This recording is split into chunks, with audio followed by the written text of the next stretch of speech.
I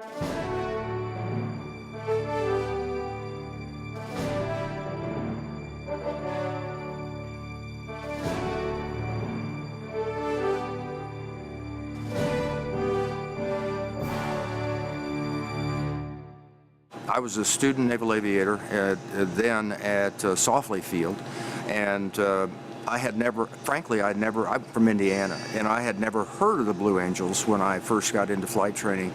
And all of a sudden I was in a cockpit of a T-34 circling around doing some landing practices at Sofley, and I saw the Blues arrive back from winter training that year. And then I began to realize what they were and what they were doing, and I became totally interested in one day at least trying to have the opportunity to fly with the Blues. I could not believe what they were doing.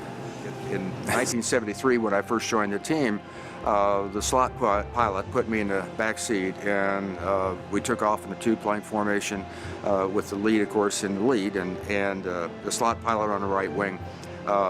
When just after takeoff, and they got into the position that they would normally fly, I couldn't believe it. In the back seat, if I could have reached through the canopy, I could have grabbed hold of the wingtip of the lead airplane, and that just blew me away. I couldn't imagine, how you could be that close to another airplane at the speeds and the Gs that they fly.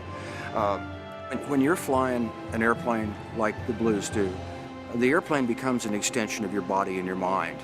And then each airplane interacts with the other. The aerodynamic loop of each airplane, the wingtip vortices, rub up against the other airplanes, and you can feel it as you get closer and closer and closer. You can feel the interaction between the airplanes.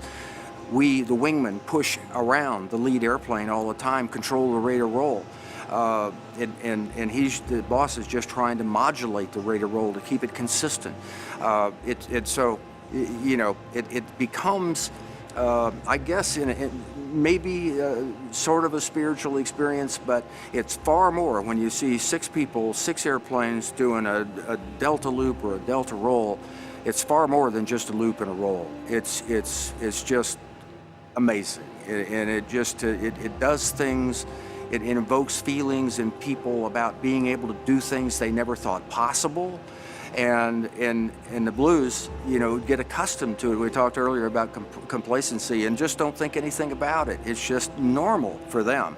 And I think the biggest, most important advice I could give to any potential member of the team or the current team members would be that to be really introspective about this and think about it. But if you're not having fun in this position in life with the Blue Angels, then something is terribly wrong.